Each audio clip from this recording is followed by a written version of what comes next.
Knicks will not make it out the first round. Knicks versus Sixers. If Embiid back, I'm taking Sixers. If the Knicks make it out the first round, I would wear a Knicks jersey, a Brunson jersey. But look, New York, New York, big city of dreams. New York, big city of dreams.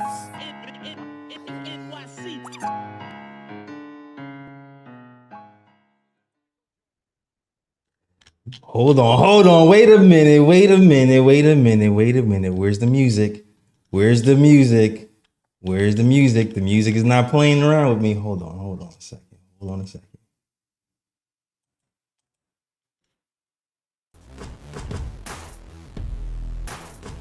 There we go. What's going on? This is Jay Ellis from the Knick of Time show. Here to give you that Knicks talk just in the nick of time. And guess what, Paul Pierce? The Knicks beat the 76ers and advance to the second round of the playoffs. Let's get it. First of all, Brunson Maxwell gives you 41 points and 12 assists. Dante DiVincenzo gives you 23 points, 7 assists, 3 blocks, and 4 rebounds. Josh Hart gives you 16 points, 14 rebounds, and 7 assists. OG Anunoby gives you 19 points and 9 rebounds. Hartenstein gives you 14 points and 9 rebounds on the night. The Knicks outscore the 76ers on the turnover front 22-7. And they just passed the rock, man. The Knicks get it done. They actually learn from their mistakes, and they beat the 76ers, advancing to the second round. So let's get it, man. First, all these analysts who talked about, the Knicks gonna lose to the 76ers. Why did they win that game with the Bulls? That's the stupidest thing they ever heard. All these so-called analysts who counted us out. I'm talking about you, Nick Wright. I'm talking about you, Shaquille O'Neal. I'm talking about you, Chuck. I'm talking about you, Draymond Green. I'm talking about you, Charles Barkley. I'm talking about you, Gilbert Arenas. I'm talking about you, Austin Reeves. All of y'all can suck it, all right? All of y'all, because y'all don't know what you talking about. The Knicks are here. Put some respect on our name. And enjoy the show, man. Enjoy the show. We here. I'm tired of being underrated. I'm tired of being overlooked. Jaylen Brunson is him, Draymond Green. You flip-flopping, talked about, we're not going to make it out not going to pass the 76ers. Then when it looked like he was about to win, you double back. He was like, he does not pass the ball enough and all this other stuff. They're not going to pass the 76ers. Now we beat them. Y'all got nothing to say now. Y'all all going to have to eat crow. Y'all all going to have to own y'all words. And we spinning the block, and we still taking over 76ers and Philly. Let's go, Knicks. Let's get into it. And before we get into the game, I'm just hyped. Before we get into the game, I gotta introduce you to my guys. First and foremost, it's the man, the myth, the legend, the guy with the stats and the facts. Ryan G's in the building. I got one thing to say. We outside. And also, JL has started it. But for my bro picks, I'm spinning the block as well. So it's not over yet. I'm spinning the block again. You spinning the block there, man. Yo, Paul Pierce is gonna look crazy in the Brunson jersey, man. I don't think I want to see that. I ain't even gonna. I forgot to introduce you. Of course, you already know it's our D1 baller, ex-D1 baller. Ebony in the building. What's going on? Second round. Is that you? I see you. I missed you. We back, baby. We back. Got some unfinished business. I was talking to my moms after we won. I was telling her, I was like, yeah, and we owe the Pacers. We owe. We owe them a lot. I said, one, put in point guard thinking that he better than I was starting over. Them picking him to start over our point guard one. Then we owe them from Roy Hibbert blocking Melo. We owe them for the Reggie Miller days. And I'm pretty sure Larry Bird did something to us too. So they owe. They absolutely owe. Word to Wally, we owe them one. All right, we do. We owe, but like, yo, this is what this a team game gives you. Perfect team. We kept it consistent. A lot. We'll talk about it. We got a lot to talk about. We got a lot. That second round. We got a lot on to the talk way. about, man. We got a lot to talk about. Second round loading. We are playing the Pacers, and I can't wait to get it started. Oh man, and Lee Escobedo. I know he was speeding here on the way from his pops to talk about this. I know he was. He's pulling that Amari on speed. Yeah. Let's go. Let's go. Let's go, Lee. Let's get it. May I speak? It's your go. Sure. We still doing Okay, intros. perfect We doing intros. Our guy Latin Assassin Lee Escobedo in the building. What's good? Okay. Wow. Premonitions, intuitions, visions running my dad's side of the family. My grandma had it. My father has it. I have it. I haven't had one in a very long time. I had one today. And Ebony, it was about you. Fourth quarter, ball was swinging out of nowhere in my head. I hadn't had one of these all series. I saw Ebony saying in the playoffs, that's where Josh Hart is going to matter most. I remember you saying that. And then I saw MSG and Spider-Man, the ball swung to Hart, and he hit that three. And I was like, I told my dad, I said, Dad, I just saw Ebony in my head. She told me Josh Hart. It's going to be Josh Hart. And boom, Josh Hart knocked in that three. I was like, let's go. Oh man. It was a magical sequence. Yeah. Unbelievable series. I'm so happy it's over and Yes. that we have an easier, less physical series in Indiana. But that was a series for the ages and one of an all-time Knicks series in franchise history. Jaylen Brunson is a superstar. Absolutely. You gotta put some respect on his name. Have to put some respect on his name. I'm gonna start this conversation with something that we've kind of struggled with at times. But when we've done this right, we've usually won. And Ebony harps on this for most of the season, and it's teamwork. It's moving the ball. It's moving your man. Jaylen Brunson has had a lot of 40-point games this season. Not every 40-point game is the same. Some 40-point games are uglier than others. Today looked like an easy 40-point game. The last game looked like a struggle 40-point game. And the difference is the trust in the teammates and the trust in the pass. You can see it. You could see it in Jaylen Brunson's energy level in the fourth quarter today versus his fourth quarter a game ago. When he's passing the ball, when he's utilizing his teammates, when he's playing off ball for a minute, his usage is down a little bit. And he has a lot more energy to finish off those quarters. And you saw that today. As besides the last game, he's dribbling. He's got to shoot 40, but a lot more energy expended. And it didn't come out with that win. The pass won us the game today. 28 assists for the Knicks. So huge shout out to Jaylen Brunson, who's having an MVP type of season. I saw some crazy stat. We just back-to-back 40-point games. This is the first time that's happened. Or Nick gave back-to-back 40-point games in the playoffs. Jaylen Brunson absolutely phenomenal, hitting clutch shots. Learned from his mistakes from last game. There was a post game where he talked about how he needed to trust his team. He needed to make better decisions. He needed to hit free throws, and he needs to communicate better on what to do, what the game plan is at the end of the games. And that's exactly what they did today. And that's a huge reason why the Knicks won. One of the game balls, because there's plenty of game balls go around, but one of the game balls go to our leader, our MVP, the guy who takes accountability, unlike Joel Embiid, who I watched him pass the buck every playoffs for the past 5 years. I've watched him put the blame on somebody else. This season is no different. One of the game balls go to our leader, Mr. Accountability, Jaylen Brunson, for me. For sure. Anybody else have anything to add to that? Yeah, I was kind of, we were talking about Jaylen Brunson and his amount of hitter ball last post game. Yeah. It was a lot. It was a lot. It's like 10 minutes of straight Jaylen Brunson. Mm-hmm. So, and when doing that, you water down what's working, which is exactly what happened last game.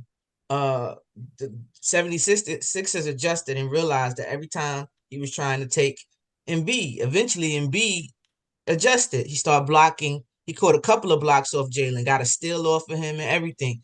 He adjusted to that, right? Mm-hmm. Today, Brunson said, okay, I get everybody else involved and I'll take a shot here and there.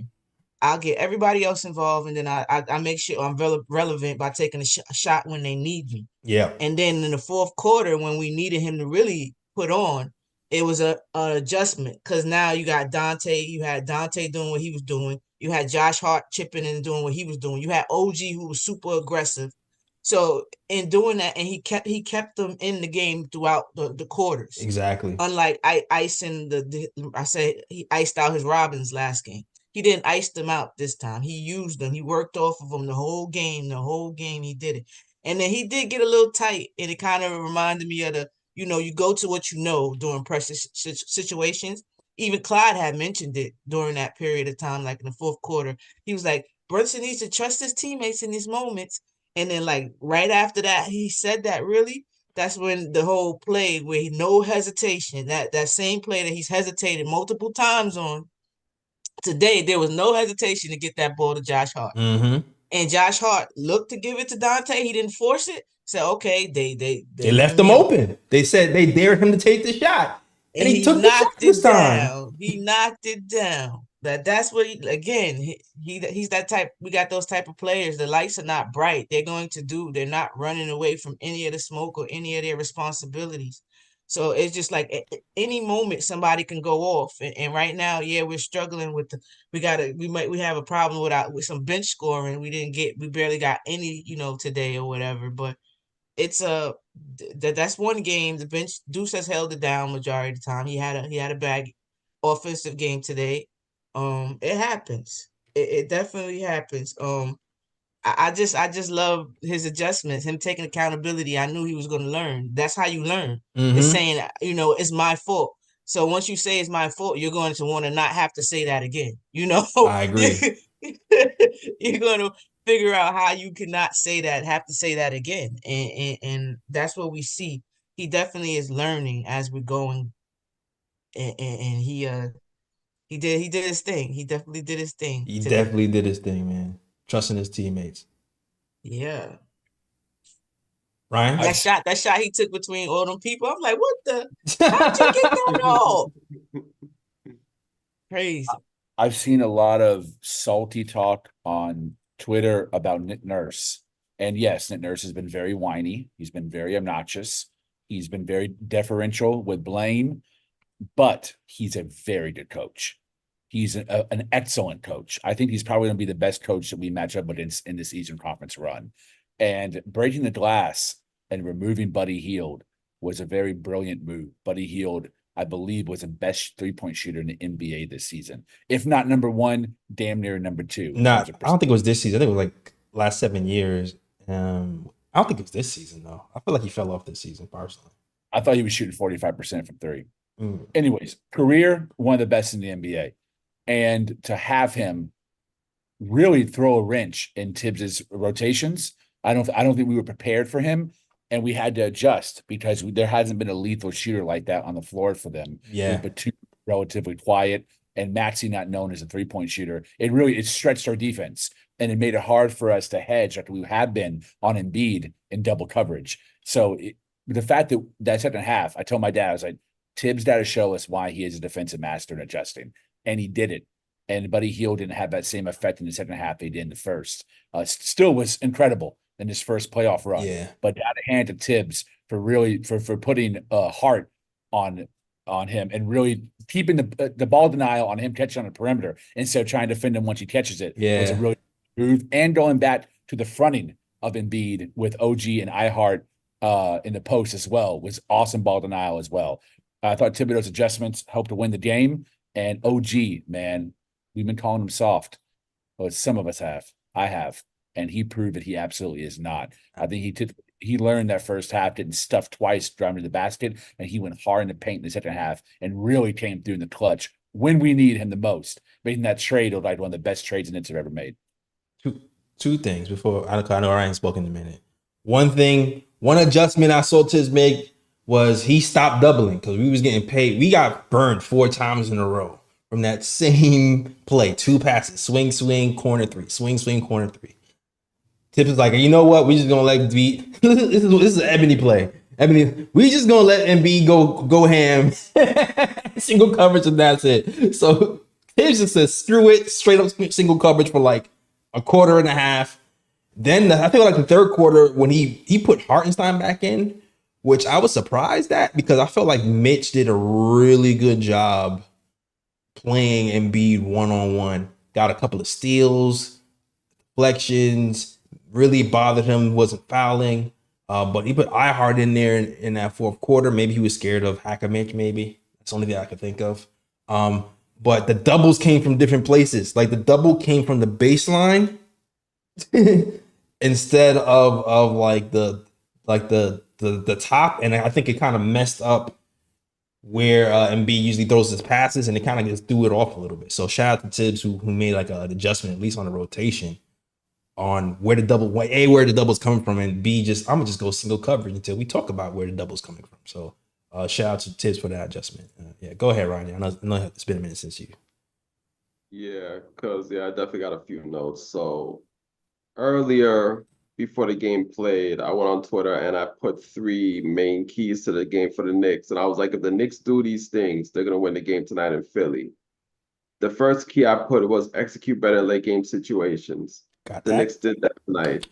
The other key I put was find a way to slow down Maxey. Maxey only had 17 points tonight. Woo! And the other key I put was more ball movement, get others involved in the offense. And that's exactly what the Knicks did with 28 assists for the game. And Brunson actually trusting his teammates this time around and getting them involved. I definitely think, especially when they got Devo off early, I think that was a major factor because the first 5 games. Yes. He was not really that effective, and getting him off early, I think that was great on on the Knicks part, just getting the other guys involved and getting them going throughout the game. And when I look at the stats, it's amazing how the Knicks won this game, because when you look at the stats, it's crazy because the Knicks only have 5 bench points. Yeah. Sixers bench had 36 points in total. So the Sixers bench killed the Knicks bench in this game. Then when you go even further into the stats, the Sixers hit 17 threes. The Knicks only hit 14 threes. Free throw line. Sixers shot 22 of 23 from the line. Knicks only shot 18 of 24 from the line. Rebounds. Knicks only out-rebounded them by 2, but again, 20 offensive boards in this game. So the Knicks showed their dominance on the glass, and those offensive boards got a bunch of second opportunities for the Knicks, and they took advantage of that. Then you go even deeper into the stats. Like, when you look at these stats, it's amazing, and it shows the resiliency of this team that no matter how the odds are stacked against them in the game, they just find a way to win the game, and that's what they did tonight. And I think some key moments in the game was, I think, Jay Ellis, you mentioned it, and I just want to reiterate it. I think the fact that they went away from doubling Embiid, because every time it seemed like they doubled Embiid, it gave the Sixers an open 3, and Knicks continuously got burned on that. And the fact that they went back to single coverage and had everybody just hold their man, I think that was a great adjustment, because the other guys on the Sixers were going off, and you can't have everybody going off like that. It's either you have just one guy going off, and just leave it at that. And then also Brunson with making big shots late in the game. I think for 2 straight possessions, hit 2 straight threes to put the Knicks up by 6 in the fourth quarter. OG again stepping up on offense with the amazing dunk 3-point play, where I think to put the Knicks up by 8 because they missed a free throw. And you have to give the Sixers their props, man. This series was so difficult just for the simple fact that both teams, if you look at both teams and the way they're built, they mirror each other with the way they play basketball. Both teams are physical, both teams are defensive, and they play hard, and that's what made this series so difficult for the Knicks to win. So you have to give the Sixers their props. But at the end of the day, the Knicks showed that they're more tough mentally, and down the stretch they executed better. That game 5 was an aberration. They didn't execute late game situations well, but they learned from that mistake. Game 6 executed well down the stretch and got the win.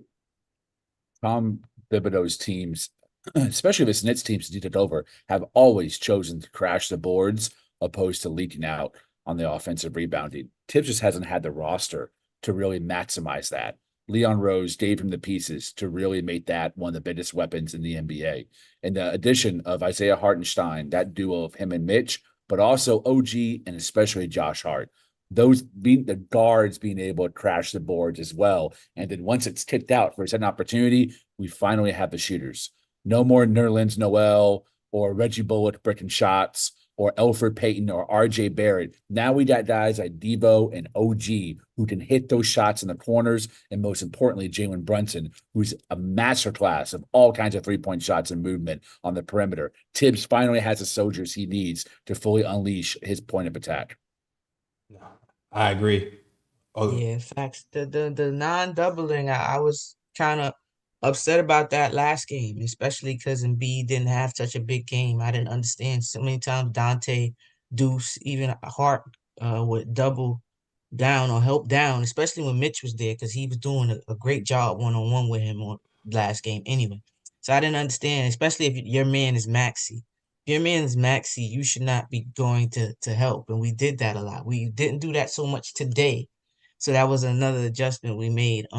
Also, when you have play and ball movement in your offense, it's harder for people to box you out.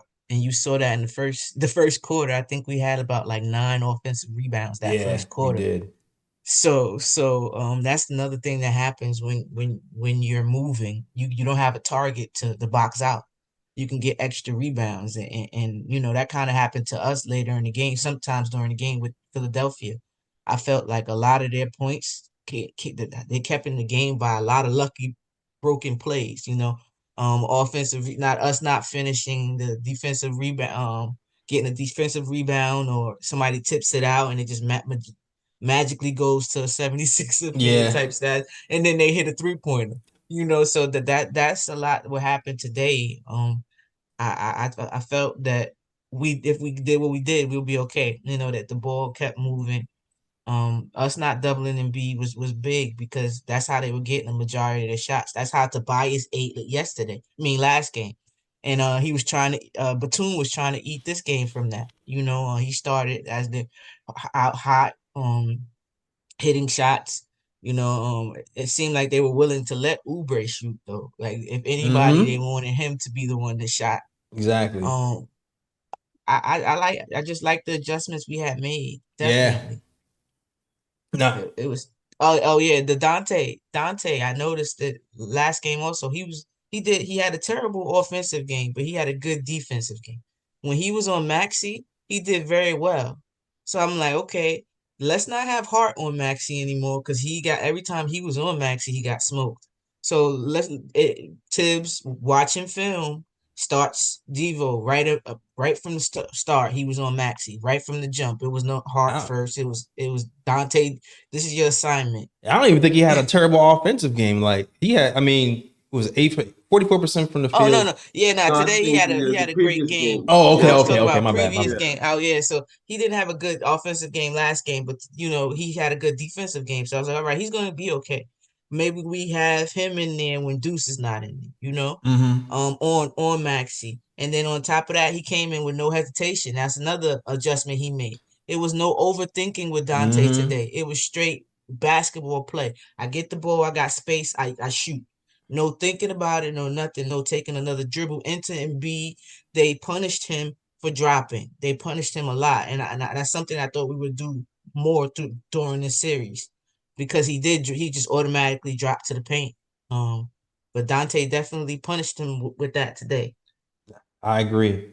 And the spacing provided, because after he hit a few threes, they were on him. You know, already know that allows Jaylen Brunson some time to get some dribbles in and to make some plays as well. But also the 3-point shot kind of opened up a little driving couple of driving lanes. He's able to get 7 assists off of that.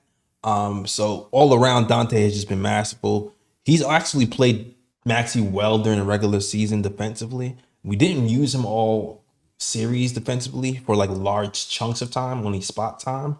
But today it was the difference because having Maxey look up and he only have 2 points at the half was huge for us. It was really huge. So shout out to Tibs, who you put everybody on that. You put everybody got a turn. And game 6, we figured out that's the guy. And also shout out to the Nova boys and our guys, because their nutrition level is on 20. Because Tibbs went to a 6-man rotation, damn near. 7-man, but McBride only played like 9 minutes. Yeah, 6.5-man rotation. Nobody looked tired. Nobody looked gassed. Everybody was spry, full of energy. I'm sure everybody in their mind was thinking what's happening. Where's Precious? Where's Alec Burks? I wasn't asking about Alec Burks. I saw some people asking about Alec Burks, but some people were asking where's Precious.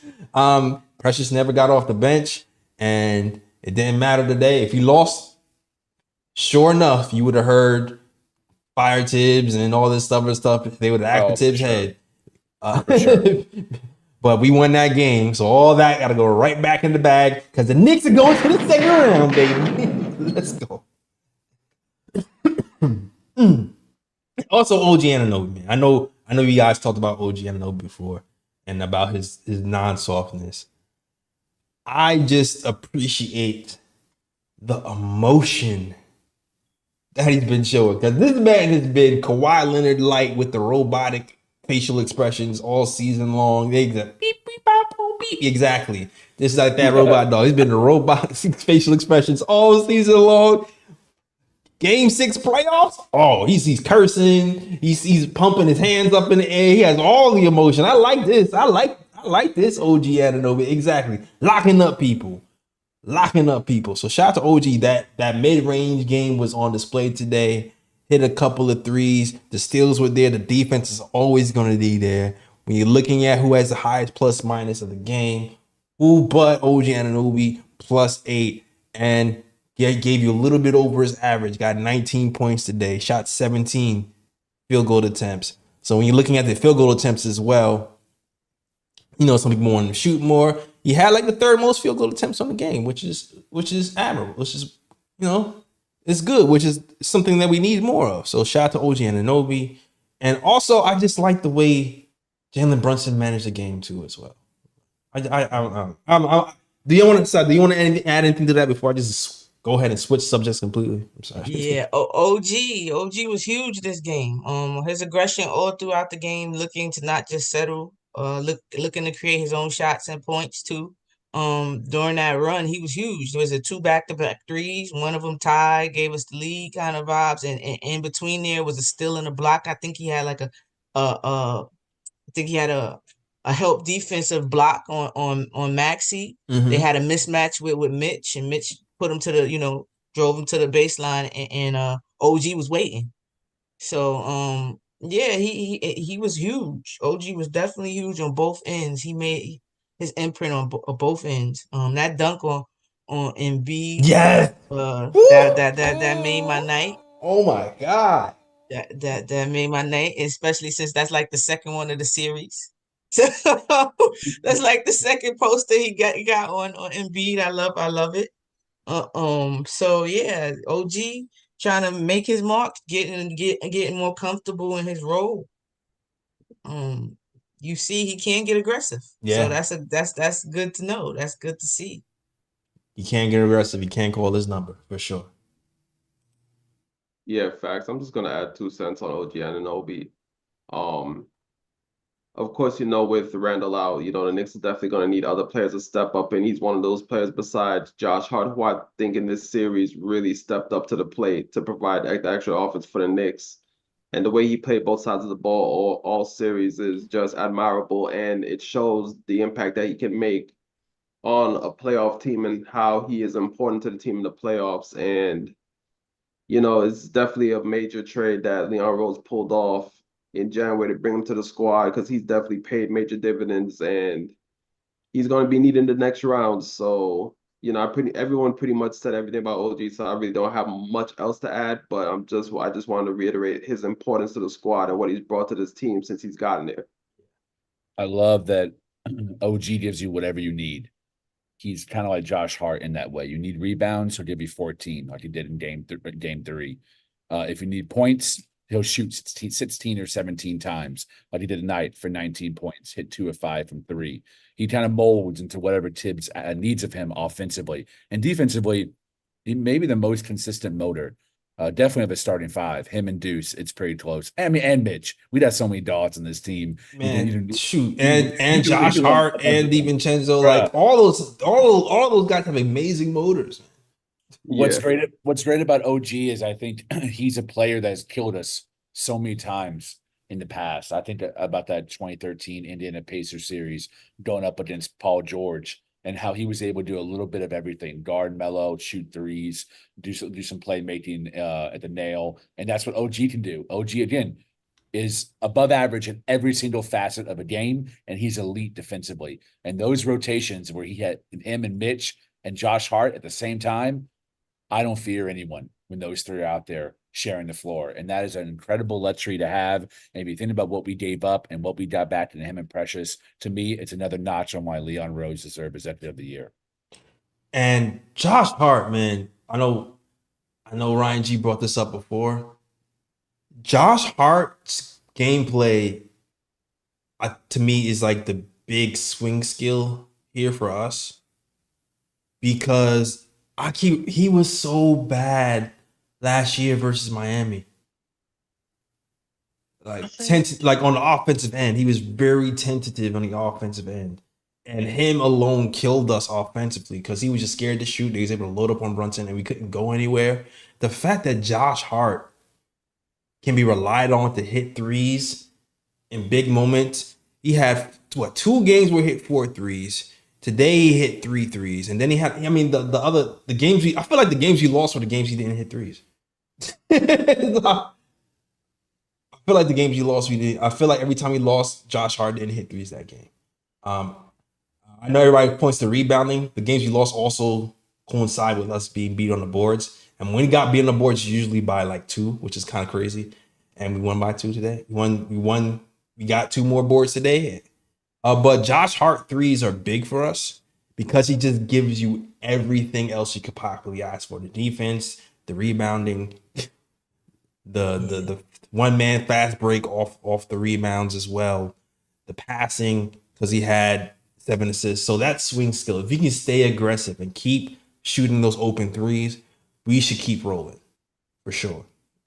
I think, facts. I think with Hart is also is when you put in work, you become confident in the work that you put in. So you hear Deuce explaining how the amount of jump shots he took this offseason, the amount of work he put in to just putting into the jump shot, and you see the results. And Josh Hart, when we got a break, he called in his shooting coach.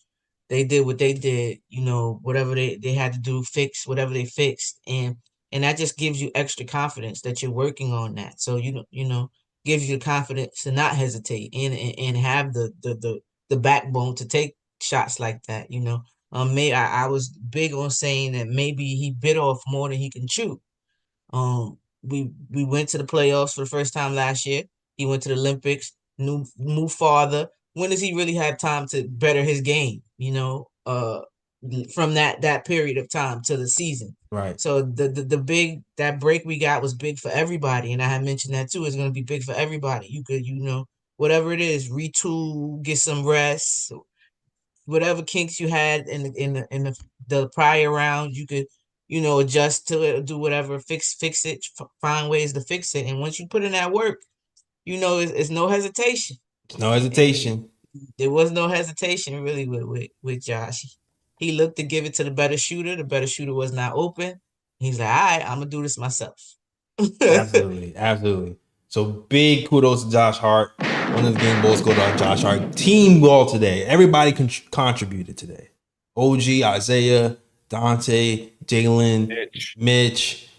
shoot, even McBride, who stank for the Deuce. first half, he hit a big three. He hit a three when Jaylen Brunson was about to check in. So I even put Deuce in there. Team effort to get this game today, and just the fact that that loss that we took the game before is going to help us in the future.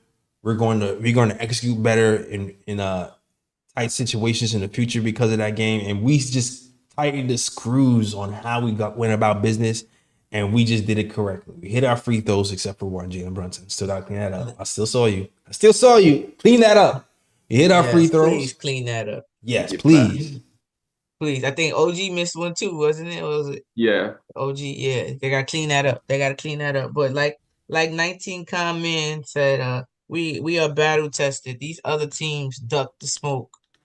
They didn't want to play Philly supposedly or whatever it is. They lost to play whoever they wanted to play or however they want to look at themselves in the mirror. But now those teams both are eliminated. Exactly. Right?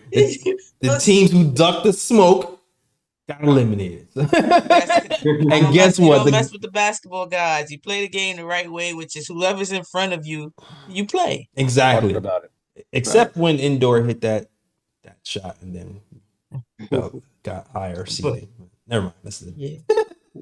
Well, Yeah, except for the Cavaliers, because they up 3-2. But besides that, they're gonna get swept in the next round anyway by the Celtics. So it's all good. Yeah, it's all good. And we'll see what happens with the Magic. Maybe they'll pull out. Who knows?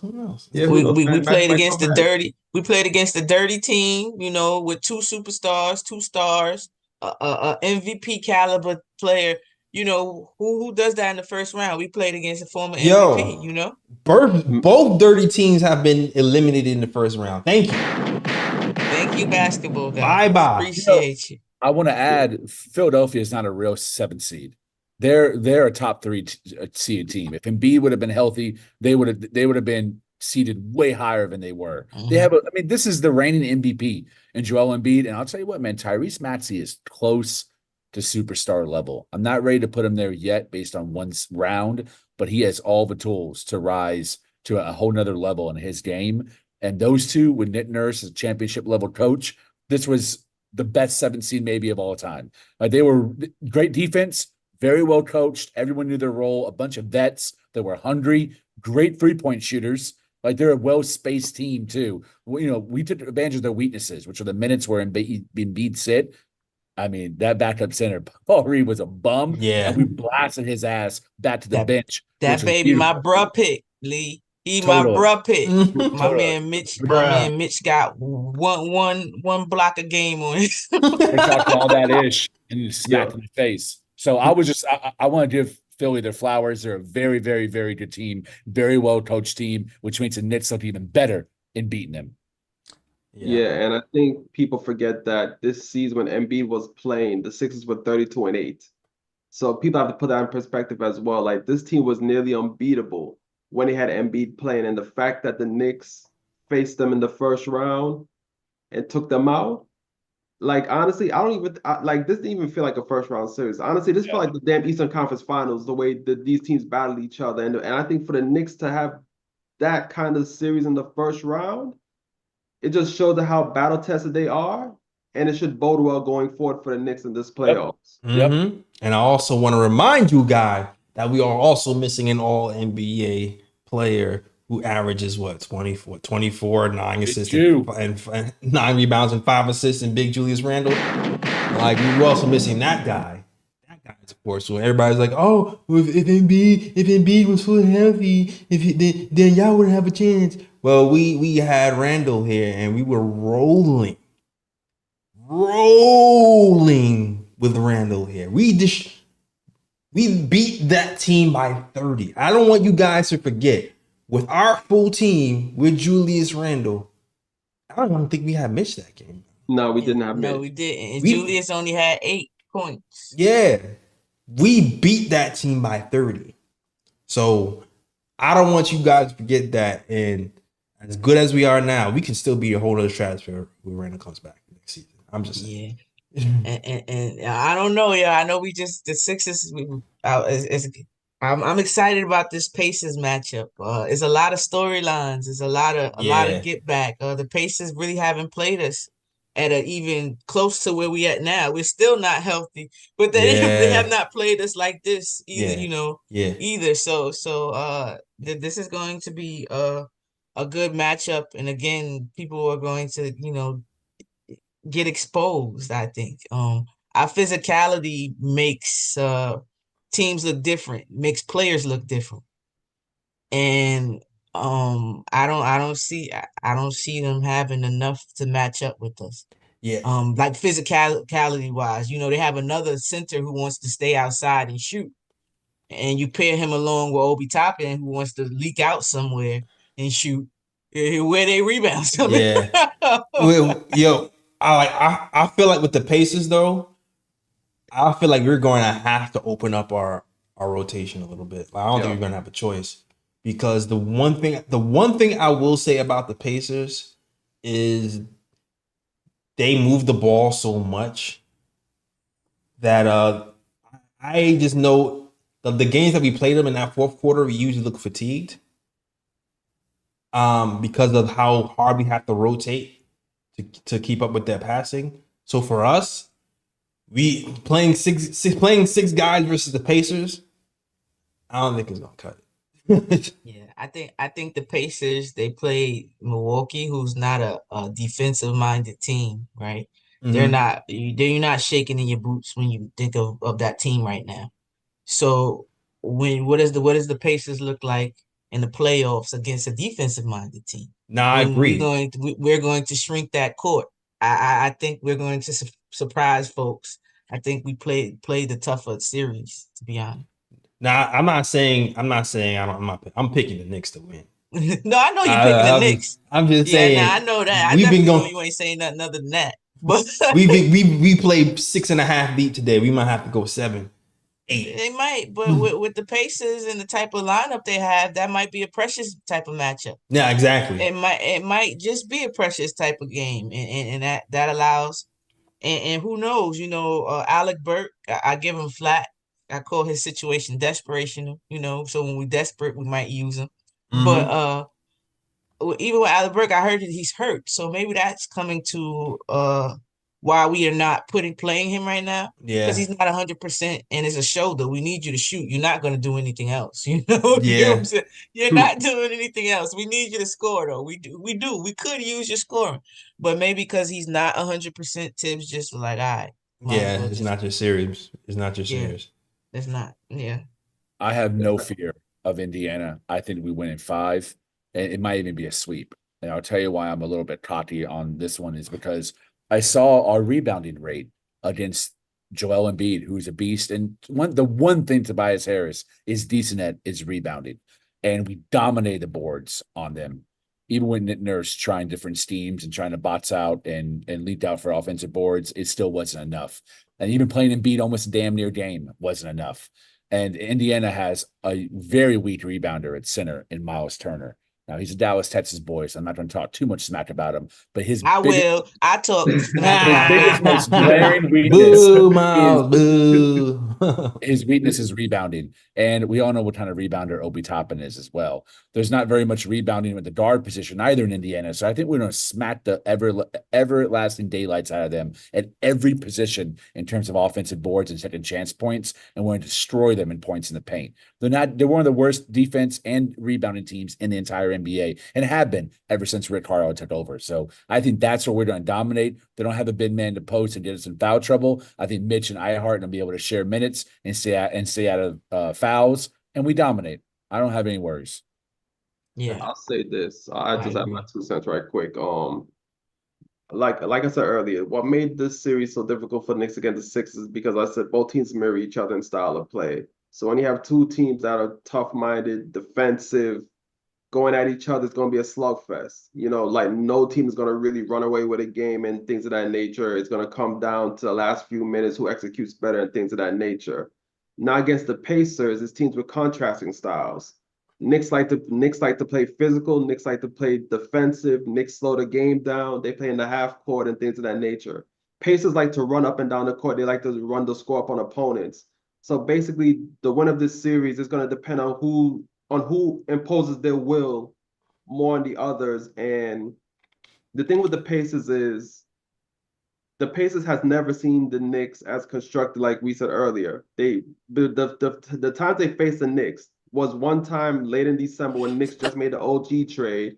So the Knicks were shorthanded for that trade because they had injuries, and then on top of that, there was no Barrett, there was no Quickly, etc. So the Pacers faced a shorthanded Knicks team, smacked them in Indiana. The other two games where the Indiana came to the Garden and played, Knicks had no OG, no Mitch, and Knicks were going through injuries. So Indiana faced a shorthanded Knicks team as well. So now Indiana's going into this series going against a Knicks team that they haven't faced a Knicks team with OG in the lineup as of yet. They haven't faced a Knicks team with Mitch in the lineup as of yet. So now they're facing a different Knicks team, and the fact that the Knicks team faces Sixers team, which is much higher than the 7 seed, it's like the Knicks facing a damn 3 seed in the first round and battled it out and won that series against the Sixers. Going up against the Pacers, I like Lee said, I do feel like the Knicks are going to impose their will on the Pacers. They're going to force the Pacers to play in half court and take away their fast breaks and running up and down the court. I think the Knicks are going to hold the game within the 90s, 100 range. Yes. And I'm not going to say sweep. I do respect the Pacers a little bit, but I do think in 5, the Knicks are going to probably get this series. At most 6, but 5. And go ahead. I was gonna say I agree. I definitely agree. Our offensive rebound is a threat. Is a threat, and is an offense. Is a weapon. Is a weapon. Is part of who we are, right? And the Pacers want to get out. They want to play fast, and that's kind of hard to do when you have rebounding the way we do. You have to joint rebound. You have to team rebound. You have to do it as a team to really try to go up against Hart and Mitch, Precious, and some Josh Hart.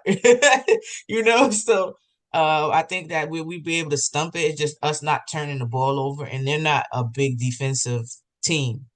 So if you're not a huge defensive team in the playoffs, this is what separates us from the rest of the league. Yeah. We can score and we can guard, where the rest of the league can score, but everybody can't guard. It's either or. You can guard, you can't shoot, like the Magic.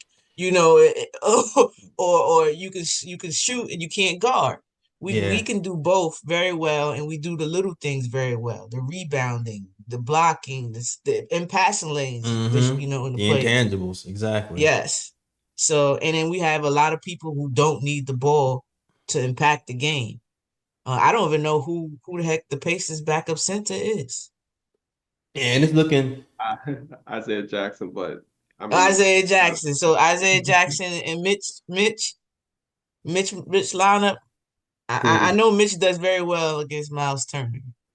Yeah, Miles Turner's having a good series though, but Mitch does usually have a duel versus Miles Turner. And honestly, too. The Celtics lost Porzingis. He's not gonna be back for 4 weeks, 4 to 6 weeks or so. They said they already predicting that they automatically go into the Eastern Conference. They said he'll be back for the Eastern Conference final. He'll be back for the Eastern Conference. They know they're gonna be in there. They are being presumptuous because I don't know if you guys remember the whole time I was like, I feel like we can take the Celtics. The only thing that kind of worries me is Porzingis. The other thing I always said was I would be shocked if Porzingis makes it through the playoffs healthy, because he's never even played a whole season before. Lo and behold, non-contact injury. Shocker. So with us getting OG and him having to he's able to kind of guard. Able to guard. This is blatant now. So now my brain farts are happening. Huh? You talking about on the Celtics? Yeah, on the Celtics. Horford, you talking about the big man? Oh, I mean, he could probably guard Horford too. you talking about like Jason Tatum? Yeah, Jason Tatum. Thank you. The OG guarding Jason Tatum. To me, Jason Tatum was always like the big matchup problem for us, and that's why we need to get OG here. But now that we have OG here to guard Jason Tatum, I think Tatum guards Tatum pretty fine by himself.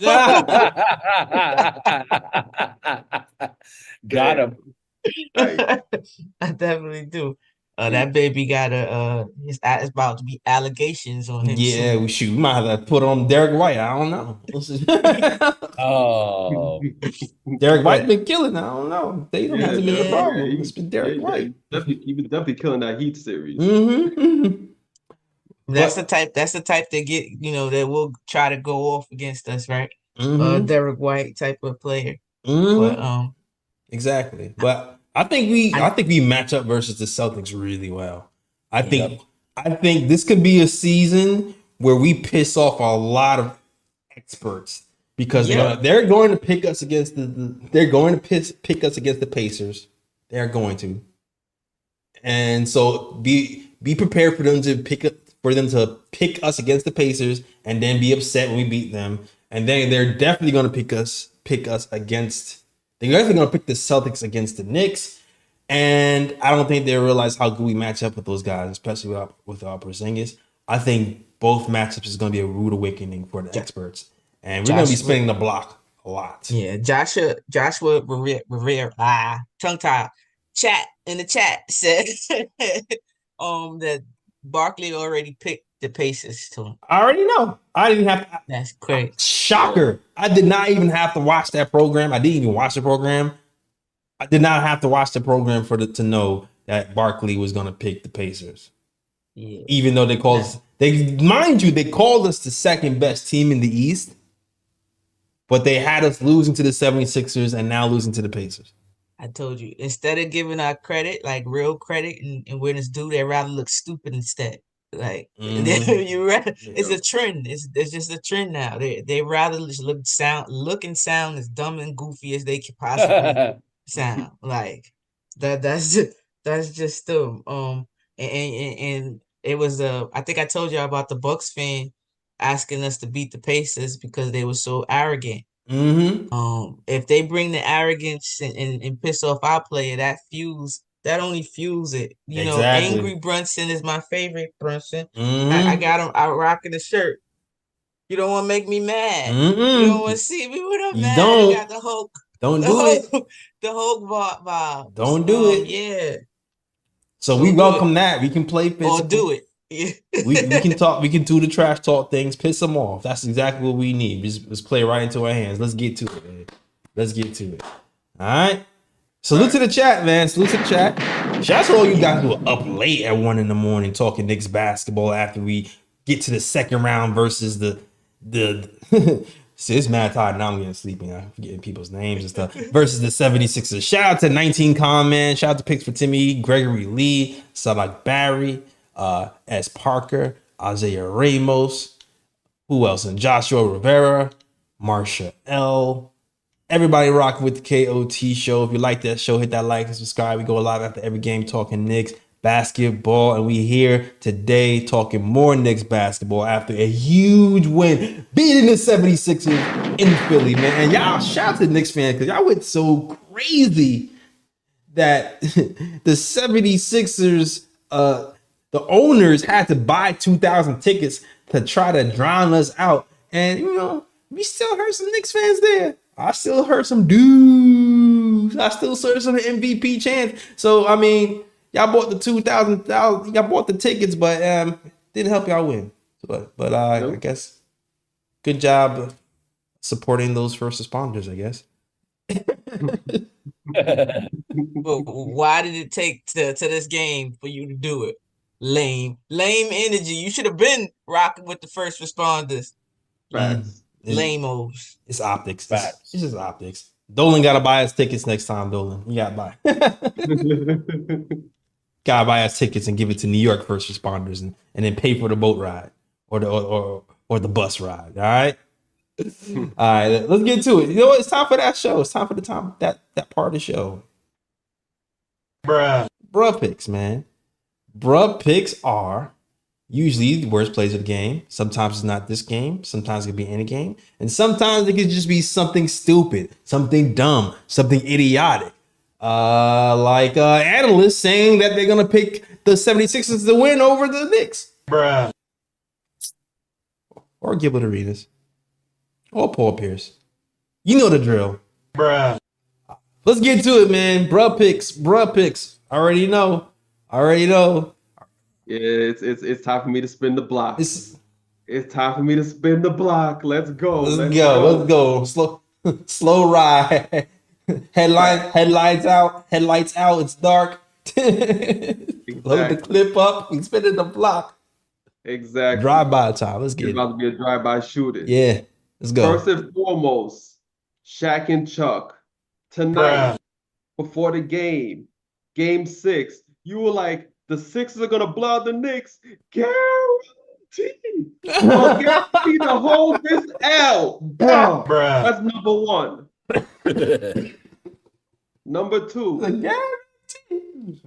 Number two, I actually like this guy. He's a good basketball analyst. He's on ESPN.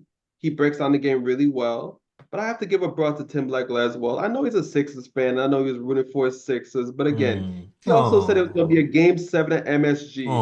So your team is going to Cancun. Another bruh. 1, 2, 3. Cancun.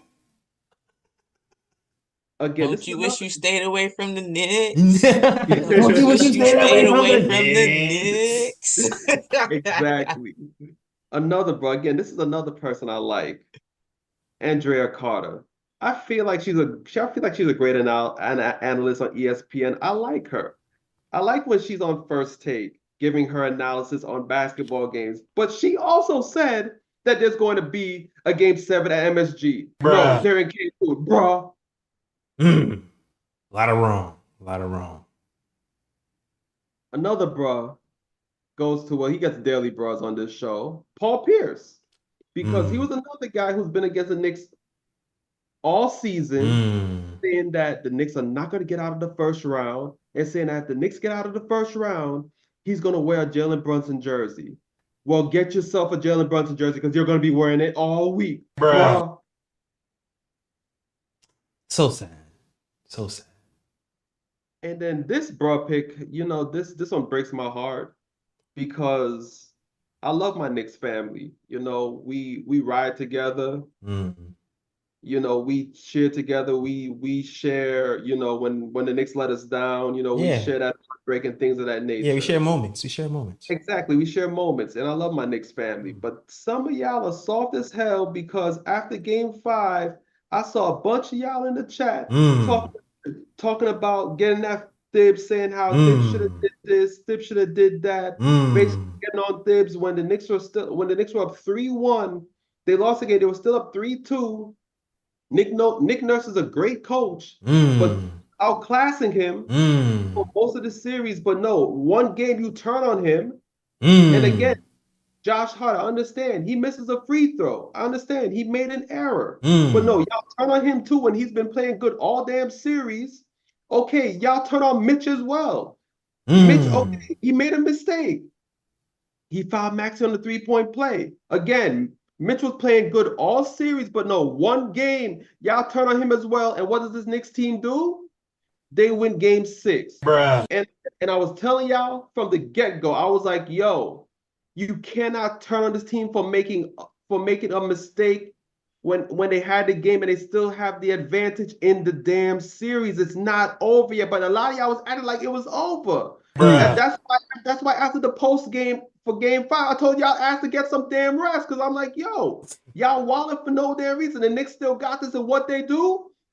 Game 6, they finished the damn deal. Finish the game, Jill. And Ryan, I gotta add some to that because I bet money if you go back a couple of weeks, those players who were saying fire Tibs and the Knicks are doomed and we're gonna lose the series, I bet you those are the same people who were saying we're gonna be a playing team when we lost like 2 or 3 games in a row. I bet you it's the same people. How much you want to bet? Loser mentality. Never been through nothing. Facts. I mean, these social media streets fighting, how they say, fighting for my life, how they do it. That's me. Kelly.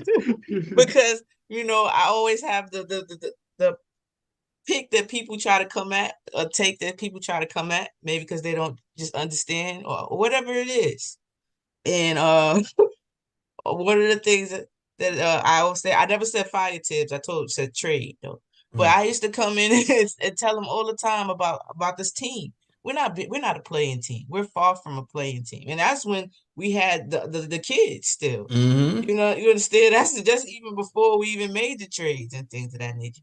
So then once we made the trade, I'm like, y'all bugging. This is what a team game gets you. You play defense, you move the ball, you're all right. You're gonna be okay. You'll be okay. You'll be okay. And you see. We gonna be all right. Shout out to Kendrick. For real, you get a little euphoric feeling winning this game. Euphoric. Yeah. Shout out to Kendrick going after doing his thing. I liked it. I liked it. Back. But yeah, I'm sorry. You done with the? I finished unloading the clip. Okay. Clip done. Clip done. I gave you one with Paul Reed. I definitely had to do that. And he another one who, don't you wish you stayed away from the Knicks? Don't you wish you stayed away from the Knicks? Easy baked oven. You got baked. That's what it was. But my man Mitch is averaging a block a game on you, little man, you multiple times. Might as well got a DNP, probably would have, but be struggling. So that's that. I just want to give my other bruh pick to the whole Philadelphia franchise, from Nick Nurse, the fans, everybody, especially for this one instance when they looked at Embiid smack the shit out of Hart and still said, "Refs, you suck." What? Yo, bruh. I couldn't believe it. I was like, wild. Yo, Hart is literally bleeding. And they still try to argue that they didn't foul him. Facts. I was like, yo, why did he even challenge that? I'm like, yo, he clearly hit him in the face. I'm like, I couldn't believe they challenged that. I couldn't either. My man leaking out his nose. He got pimp slapped. He looked like he took inspiration from Ike Turner. It was just straight. Oh man. only Ebony could say that. Yeah, true. He can't like he took inspiration. He was on his Ike. No good. And then the whole he arguing it, Nick Nurse arguing it. The fans talk about refs you suck. I'm looking like, what delusional? The bias. Like, how do you look from at the that? fans and the Nick Nurses. Yeah. Unbelievable. Facts. I've never seen such a thing. Yeah. And I definitely got to give it, my other bro pick, I got to give it to Terrence Howard. Oubre. Talking all that stuff up and down. His tone up and down like a roller coaster all series. He was real high first, and then it got here, and then it got, it was real roller coaster. Then he started talking about shot selections, but the man hit 50% of that shot selection. But whatever. It gave me vibes of Terrence Howard in the Get Rich Die Trying, when he said, "I'm right." I'm right. When I'm right, when I'm wrong, I could be right.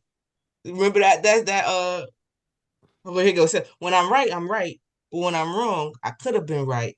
So I was always right. That was Oubre.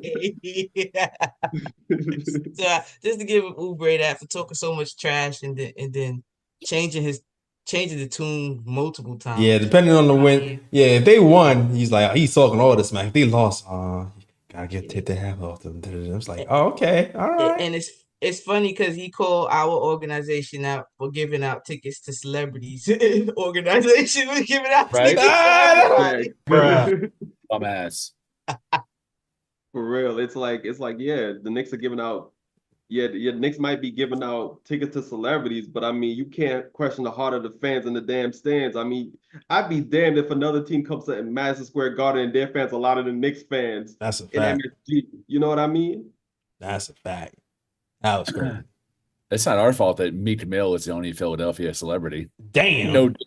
Oh, no Diddy. Bottom tier celebrity. He was talking about he was coming to New York. Yeah, right. You ain't coming to New York. You trying to stay away from New York. I'm pretty sure of it. Yeah, What about the man? I was about to come through that screen when OG went up for the layup and then Embiid fouled him in the air. I was like, bro, what the hell? Bruh. I'm like, man, that's dangerous, man. You can't be Mhm. pushing people out the air. What is it with Embiid pushing people out the air? Like, and they didn't even call a flagrant on that, but it's like that's a dangerous play. Yeah, he's a flare. Like I would never want to play against him. Me neither. Ever like just ever because he's super dirty intentionally, and then he's super clumsy and flails. I don't know if it's purposely or what, but it's always a leg flailing up or arm or pimp smacked. And then It's he always argues something. it. Yeah, And then he'll argue it like, does he black out? I feel like I feel like him and Russell Westbrook like smoke the same weed or something. I don't know. Because both of those guys will foul the hell out of you and then argue it like it didn't happen. And I'm just sitting there like, I just don't the understand. audacity, right? Yeah. And they be dead ass. I think it's just because they spoil you. It's the spoil you nature of something just not going their way. And they can't handle it. Like these are men who gotten everything they Man-childs. wanted. Yeah. Yeah. You get what I'm saying? For their talents, they got yes. They good at basketball, high school, probably kissed their behind in college. The same thing. You get to the NBA and you're a superstar. It gets times a billion. You know, everybody kissing your butt now. And here this referee in this big moment, and you don't get your way. Oh no. Oh no. Yeah, it's crazy. Yeah. I would never be able to play with him or against him. I didn't want him to be on my team before we played this series, and this just solidified it. Like I'm good on the dirty Legos. Yeah, We put he's a those in the talented trash. guy. He's probably one of the most talented centers in the league. But he has an accountability problem for sure. Jokic is better. Definitely. Yeah, he has an accountability Definitely. problem and he has an injury problem. Like, I don't know if he'll ever be healthy. He might have to look into like changing his. He might have to call Chris Paul and those guys and look into changing his diet or something, because for your body to break down every year for 4 or 5 years straight, you're not doing something correctly. Agreed. Yeah. Yeah, You gotta leave them Shirley Temples alone. facts. Yeah. I once saw an interview with him. I don't know. This stuck with me like forever. It was a couple of years ago too, and they asked him what his guilty pleasure was, and he said that he can't leave Shirley Temples alone. So there you go. There you go. I'm Shirley's. Interesting. Not this I don't team. know. This team. As Parker asked, did he cry? Did he cry this year? I don't know. That's a good question. Anybody see that he cried? I don't know. He should be. I don't know, but I definitely saw. It's probably crying right now. What'd you say, Ryan? I definitely saw Sixers fans crying, especially on Twitter. And what was crazy to me is that, so this is one Sixers fan and just popped up on my timeline. I just wanted to see what he was crying about. So he pointed out a play where I guess Jaylen Brunson was driving to the basket and he was noticing that Batum was like right behind him, and then Jaylen Brunson kind of duped Batum and went up for a shot, and Batum ran into him and they called a foul on Batum, and he was basically saying that should have been an offensive foul on Brunson. I'm just like, yo, how's an offensive foul on Brunson when Brunson is just probing the paint? He doesn't jump into Batum. He just goes up straight for the shot because he knows that Batum is going to run into him. So he just goes up straight for the shot. Batum runs into him. Then you're going to say that's an offensive foul on Brunson? And then I'm like, yo, that's the delusion and the crying nature that Philly fans have. Because I'm just like, yo, y'all really just trying to nitpick everything, trying to find every single thing to cry about. And it's like, come on now. Like, at least if you're going to cry about something, let it be a legit foul. Like, I'm not like, how's that offensive foul on Brunson if he's probing the paint, knows that Batum is behind him, and just goes straight up for the shot, and Batum runs into him? Man, I wouldn't even argue with Sixers fans. You just reply with memes at this point. Just reply with crying memes. Yeah, they're salty. Tell them. In the car and cry. Don't worry, football Jordan. season is coming. Yeah, crying Jordan face. But I just want to say real quick, Josh Hart. Did y'all talk about Josh Hart's comments in the post game? What'd he say? He said, "We knew this was going to be a tough environment. a little tougher than last game because there were 2,500 seats that were taken up. and then sorry, Thibodeau asked, it says they asked him if Josh Hart was close to being subbed out tonight. He said Josh is never close to coming out. It was a passing thought. I let it pass. That's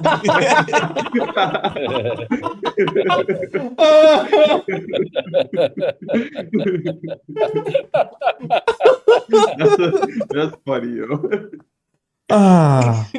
It's Tibs, baby. That's Tibs be Tibbin, man. Yeah, That's fun. Tibs be Tibbin. Oh man. All right, yo. That's our show, man. That's our show. Wait. I think Lee has some bros. Oh, we got bros. Lee. Okay, my bad. We do not have any bros. I have a new pick. Oh, So okay. I was honored. Probably the best honor in my writing life. I was asked by the Guardian to write something on Jaylen Brunson and what he means to Knicks fans. And I finished it, and it will go live tomorrow. And I wanted to preview it here on the show first for the people I love the most in Knicks fandom. And I am dedicating this piece. I'll say this on Twitter tomorrow, but I want to say it now. I'm dedicating this to Jay Ellis for everything that he's done for me in my career and giving me the platform and opportunity to be sought after, to write about things. Being a part of a KOT crew is my biggest honor of my writing creative career. I'm very honored to be a part of a show. I love all three of y'all, like family, and this is for Jay Ellis. So I'll go ahead and start. Appreciate that, man. No problem. To fully appreciate how Jaylen Brunson has redeemed the New York Knicks, you must understand the context and history of point guard for the team. After team owner James Dolan was handed Knicks on a silver platter by his dad in 1999, the Knicks slipped into chaos and degradation. The chasm at point guard reflected the lack of leadership on and off the court. This exacerbated the team's dysfunction as they lacked a true floor leader to galvanize the mismatched pieces until Brunson arrival. The 29-year-old isn't merely turning the Knicks into a contender, he's fulfilling the dreams of generation of Knicks fans who have only known losing or forgotten what winning feels like. The son of Rick Brunson, a former Knicks third-string point guard known for a journeyman career full of hustle, defense, and energy, Jaylen shares his father's role-playing heart while imbued with the championship desire and failure of his father's 1999 final squad. Little Jaylen was bouncing around that last great Knicks team attached to his father's hip at Knicks practices where Tom Thibodeau was an assistant coach and Leon Rose, Rick's agent, were mainstays. Rose is now president of the Knicks.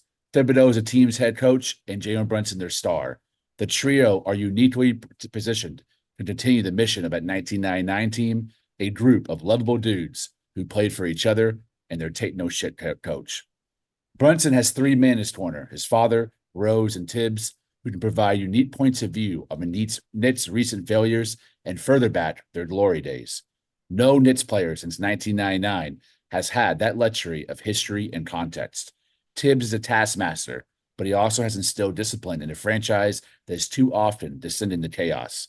As for Leon, whereas Dolan's previous executives went after washed-up former stars and mediocre bums to man the point, Leon chose Brunson based on fit. Rick was Rose's first client. The two know each other with unmatched familiarity. Rose knew Jaylen possessed the potential to fill the team's most glaring hole because Rick has trained him since birth. Even a wildly unpopular Dolan deserves some credit for not meddling and screwing everything up. And who to forget Mark Cuban and Nico Harrison as Brunson's former team Dallas, who repeated the Steve Nash sin yet again, laying their point guard and setting the best player walked for nothing in free agency. It took a ultimate stroke of luck for the Knicks and poor decision-making for the Mavericks to find Brunson with New York. Brunson is what Knicks fans wanted Stephon Marbury, who was run out of town in 2009 to be. A kid from the tri-state area who grew up a Knicks fan and came home to take the team to the next level. Luckily for Knicks fans, Brunson has been much better than Marbury. This makes Marbury's recent return to the Garden, completing his Knicks circle as Brunson's biggest supporter, all the more satisfying. Brunson has stepped into his role as a hometown hero with a game antithetical to the modern guard. He relies on footwork, IQ, and counters to store the rock at a level good enough for the best guard in the NBA.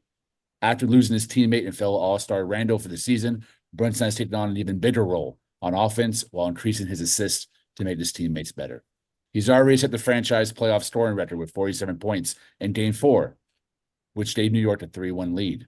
After taking his team to the second round of the playoffs in his first year with the Knicks, he has his set on the finals in year 2. He's done all this without Randall. Brunson, the Knicks' 9-man rotation, lacked a single lottery pick, just a bunch of late first-rounders and former second-round picks playing the best basketball of their career off the majesty of Brunson's ascension to stardom. And even though it's only year 2 in New York, it feels like he's been throwing himself into the blue and orange gauntlet for a decade. Playing his entire career in Madison Square Garden already feels like a certainty. Watching Brunson play basketball in the Knicks jersey feels like Larry Johnson's 4-point play. It feels like Allen Houston's game-winning floater. It feels like LeBron James with 40 said South Beach. It feels like Melo's first game in the Garden. It feels like Linsanity. It feels like Kristaps Porzingis before he took his final dunk against Milwaukee. It feels like the 2019 NBA lottery before that card of the 3rd pick said New York Knicks. With everything in sight, it feels like hope personified. While it's easy to get lost in the mythology of the Knicks, every epic has an origin story. Thanks to the internet, Brunson's is memorialized in perpetuity. It's found in a grainy video taken in the early 2000s when Rick's playing career was already over and his coaching career with his son was just beginning. Rick and his wife, Sandra, are running Jaylen through reps on an empty basketball court. The skinny preteen Jaylen appears exhausted, yet he perseveres, dribbling up and down the court, launch into a pull-up jumper. Rick admonishes him to follow through on his shot, but it's more than a follow-through. It's a lesson in consistency, in legitimacy. Rick can be overheard repeatedly telling his son that everything he do has to be legit. Before the video fades to black, Jaylen digs deep, tightening his dribble, squaring up to the basket, and following through on his shot. Even then, you can see the man he will become in that simple 1-minute video that fans can see the future. And after holding their breath for 20 years, we can finally exhale. Yeah. Yeah. Going to We the got Guardian a now. Let's Lee. go! Let's go. Nick in the That's for second you, round. Jay Ellis. I dedicate that to you, my brother. I appreciate all you've done for me. I love you from the bottom of my heart. And Appreciate I'm so happy you, to be a Lee. part of the Appreciate you. And hold on. Everybody shout out for a minute. My mom is in the building. Shout out to Mama Ellis. Shout out to Let's Mama go, Mama Ellis. Hey, Mom, what's she just past your bedtime? You up this late? That's so sweet. She hyped too. She said the Knicks going to the second round. Let's go. Let's go, Mama Ellis. Knicks fans in the blood. All right. Yeah. All right. Thank you, Lee. That was sweet. That was touching. No doubt, my Paces- man. Much love. Paces on deck. Yeah, man. Pretty sure it'll be well received, especially after the game tonight. Great timing. People will be really Perfect hyped timing. Yeah. Did you hold it out? He's like, I'm gonna wait. Did you purposely wait till we knew he was gonna win this series? My editor did. It was his idea. I was assigned this piece back in January, and I've been thinking about it and kind of writing it off and on for the last couple months. And then he told me when they win. He said, when they win, I'll post it the next morning. So tomorrow morning, it should go live. Happy to share it with everybody. Smart. That's a smart. Yeah, can't wait to share it. Can't wait to Thank share. you. it. Appreciate y'all. For real. All right. Those are all the oohs and bruhs. It's just time to shut it down, man. Time to shut it down. That's the show, guys. That's the show. So, yo, Lee, man, let them know. Let them know they can find you. On Twitter @_Lee Escobedo, LEEESCOBEDO, or search in that search bar, #bum, hashtag Mavs. I've been going back and forth these last couple of days with the Mavs bums, and I will be thanking Nico Harrison and Mark Cuban for Jaylen Brunson. Appreciate y'all. Appreciate y'all. Thank you. We'll take that. Ebony, let her know they can find you, Ebony. You can find me here every post game. You can find me on Twitch, Twitter, and Instagram at Mad Nick Fan. Every pregame, running a Your Take Knicks Twitter space, and during the Liberty season, we run Bowling with the Queens Liberty postgame space. So that's almost they're in training camp. First preseason game starts May 3rd, but that so both my teams about to be playing same time. It's kind of new, kind of different. Yeah. It's weird timing for you. Weird time. Double time. Overtime for you. I'm liking it. I like it. Liberty could wait for a little while longer. Yeah. Yeah, while we on this win run, this let's chip. get this going. Let's get this going. All right, Ryan G, let them know where can find you. Thanks. You can find me on Twitter at RyanGKOT. You can also find me on Instagram at Sir G is chilling. Sir G is chilling. That's SIR. G is CHILLIN. And also, I call some people in the chat notice my new background. Yeah. And, what you see is not everything because I'm kind of blocking the view a bit. So I'm just showing y'all like more of it. So that's like the middle right there. And then on top, if I can. You got Yeah, the got Frazier. Frazier. Yeah, Let's I like go. it. I like it. Yeah. All right, I like all right. it too. Are you saying there's no Quintel Woods? Wow, the disrespect to not have Quintel. No Clay Anthony early. Yeah, Where's no the Clay Anthony Clay. early at? No Look, Clay on the wall. I have only so much wall space. I can't put every Knicks legend up there. Oh, I just okay. can't. Travis Ware. You don't want to sully the No wall. Travis Ware. Whatever. All right. Travis Ware. Oh man. Oh, man. PTSD, bro. My bad. Too I soon. thought he was gonna be 3-and-D too. I Yeah. was like, yep, 3-and-D. Yeah. No 3, no D. Yeah, none of the above. None Facts. of the above. Oh man. First of all, Give me a Quincy. I gotta give me a Quincy AC jersey. Quincy. Quincy. Discount Yeah. bin. y'all actually like Quincy, yo. That was my guy. I did too. I'm Shout out that to serious. I Quincy, gotta yo. give me one. Right. And when I wear it, I gotta wear black Air Forces too. Yeah. They complete Oh, that's funny. Yo, Quincy AC definitely carried Black Air Force energy. Oh, Definitely. to this day. To this day, he carries that Black Air Force. Alexander says he's at the Lua Munson jersey in the garage. Oh! Use that to like clean your car. Oh, shout out to Nikki, one of the girls that I went to the Philly game when we went to Philly. She used the shirt. She spilled her beer and used this shirt to clean it up. Oh yeah. I read that tweet. Damn. Oh, I love it. Damn. Funny. Shouts out. Yeah. Yo, shout out to my co-worker's boyfriend gave me Knicks band-aids. So shout out to it. That's what's up. No. Nick Band-Aid. He came in, she's like, my boyfriend, he just got 90 band-aids. And he's walking around talking about I got cut. And he's like sticking his leg out, but he didn't even get cut. He just wanted to put Nick band-aids on him to go in. Nick Band-Aid. Yeah, he said, will he shout me out? So shout out to Kevin, and thanks for the band-aids, Kevin. Look for some Knicks Band-Aids. But you can follow us at the KOT Show on Twitter, the Knick of Time Show on Instagram, and Knick of Time Show on Facebook as well. All right. And we're gonna be here after every game talking that Knicks basketball.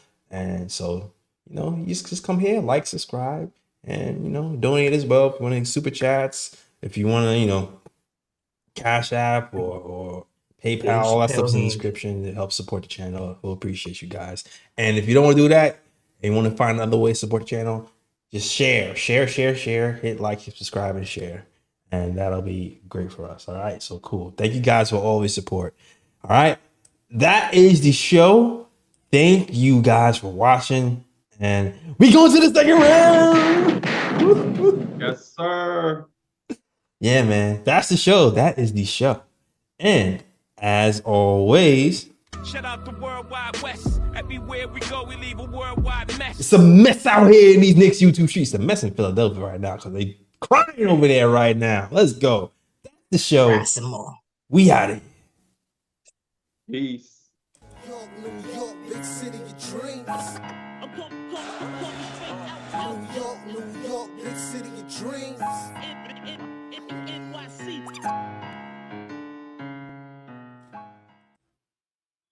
Knicks will not make it out the first round. Knicks versus Sixers. If Embiid back, I'm taking Sixers. If the Knicks make it out the first round, I would wear a Knicks jersey, a Brunson jersey. But look.